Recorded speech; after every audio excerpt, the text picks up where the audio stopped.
Salut, c'est Tim et bienvenue dans cette nouvelle vidéo dans laquelle on va voir ensemble tous les différents frais qui ont été liés à la dernière opération qui a été publiée sur YouTube. Alors pour faire plus simple, j'ai pris un tableau ici devant moi qui va me permettre justement de vous donner tous les chiffres par rapport à cette opération. Le prix d'achat, les différents frais d'achat, les travaux, les frais de revente, la taxation sur la plus-value, enfin bref, la totalité. Et donc pour commencer, voilà, je commence directement par rapport au prix d'achat, ben voilà, 105 000 euros, c'était une maison 3 façades dans un bon endroit. Au niveau des frais d'achat, on en a eu pour exactement 23 000 euros. Donc on a payé les frais au maximum, sans abattement, 12% en Wallonie, pour justement avoir la possibilité de pouvoir revendre dès le lendemain de la signature de l'acte. Et donc, quand on utilise les frais sans abattement, ça nous permet d'être libre en fait de pouvoir faire ce qu'on veut en toute légalité. Avant de, ben voilà, il ne faut pas attendre un certain délai, il ne faut pas se domicilier sur place. Donc ça nous permet d'être libre, comme je le disais. Et donc, ce qui est bien aussi là-dedans, c'est que quand on revend dans les 2 ans, entre la signature d'acte d'achat et la signature d'acte de revente, on récupère 3/5 des droits d'enregistrement qui ont été payés à l'achat. Et donc nous ici, on a pu récupérer sur cette opération 7 875 euros parce qu'on avait déjà revendu bien avant les 2 ans. Enfin bref, donc ça c'est pour les prix d'achat et les frais. Au niveau des travaux, alors... Par rapport au châssis, on en a eu pour 6 890 euros. Et donc là, on avait porte avant, porte arrière et on avait 8 châssis plus ou moins. Au niveau de la rénovation intérieure, des simples petites choses qui ont été faites, des toutes légères rénovations, 1028 euros. Voilà pourquoi c'est des rénovations légères. Pour l'électricité, on en a eu pour 4 192 euros. Donc pour un nouveau coffret, pour la remise en conformité, pour l'attestation de conformité électrique, pour les schémas, enfin bref, la totalité 4 192. Alors au niveau du chauffage, donc là, là sur place, ce qu'on a fait, c'est qu'on a mis, nous, un poêle à pellets. En fait, il n'y avait pas de chauffage central et on avait déjà prévu qu'à la revente, l'acheteur viendrait avec une négociation à la baisse en disant, ben voilà, il y a ce point-là qui ne va pas, il n'y a pas de chauffage central, donc nous, on veut, on fait une négociation à la baisse. Donc ça, on l'avait prévu évidemment dans les frais. Mais donc au niveau du chauffage, nous, ça nous a coûté 5 978 euros. On a mis là-bas juste un poêle à pellets, on a tubé la cheminée et au niveau du reste, ça correspond à la plomberie. Alors, on a pris également différents matériaux chez Bricoplanite. On en a eu pour 3 354 euros. Au niveau du carrelage, 2 142 euros.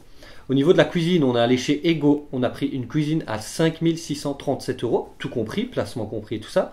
Alors, on en a eu aussi chez Gobert 100 euros. Ça, c'était simplement pour, je pense, me souvenir, membrane étanchéité pour la salle de bain. Je suis plus certain, je dis ça entre guillemets.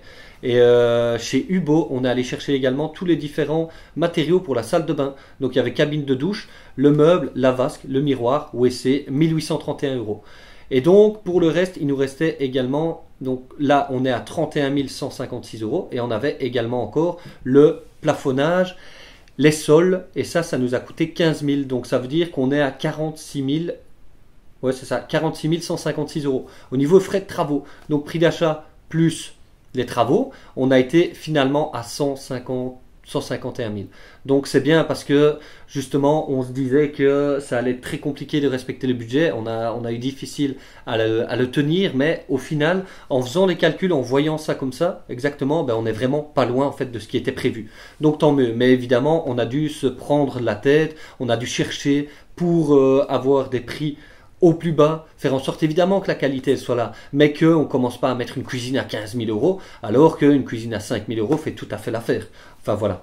Et donc au niveau de la revente de cette maison, elle était affichée 249, on avait une offre à 240 et puis finalement elle est partie à 237 000. Et par rapport à ça, 237 000 au niveau de la revente, j'ai ici les frais, donc là 237. Le précompte immobilier qui a été versé par l'acquéreur pour l'année en cours, donc au prorata 469 euros. Facture de l'agent immobilier, évidemment on est passé par un agent immobilier qui a revendu et donc il a pris 3% hors TVA, donc 7 110 euros.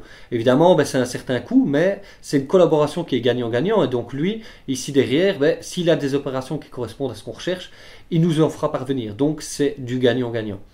On a remboursé donc la société de crédit 149 014 euros. On a eu au niveau des frais et vacations de la vente, bref, 562.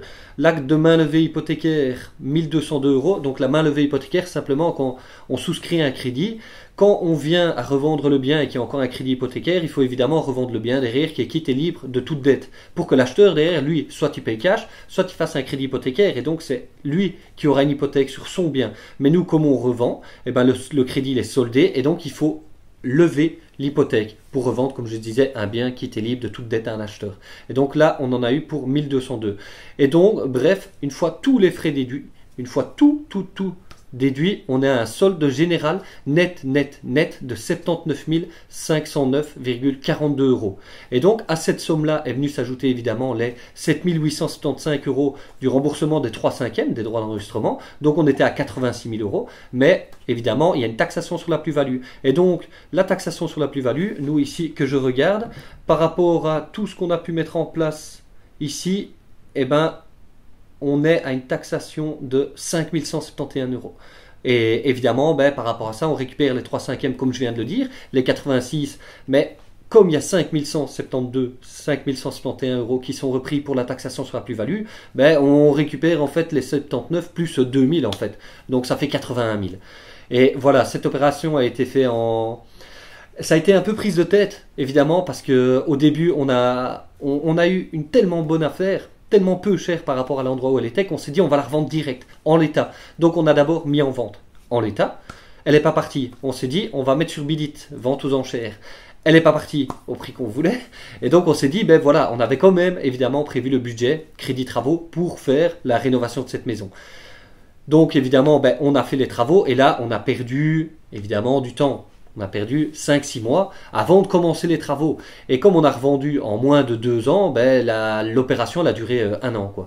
1 an au total où on a commencé vraiment les travaux et que c'était revendu, que l'argent était sur le compte. Quand on voit qu'on a fait une plus-value de 79 509 euros en quelques mois, ben, c'était une très bonne opération. Donc voilà, ici maintenant, vous verrez sur les prochaines vidéos qui vont sortir, on part sur un tout autre projet dans la commune de Sambreville, donc dans le Hainaut, presque entre Namur et Charleroi.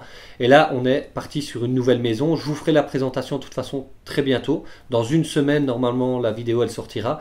Et puis, ben voilà, on repart à zéro, on recommence, on réinvestit, on fait les travaux et on revend, et ainsi de suite.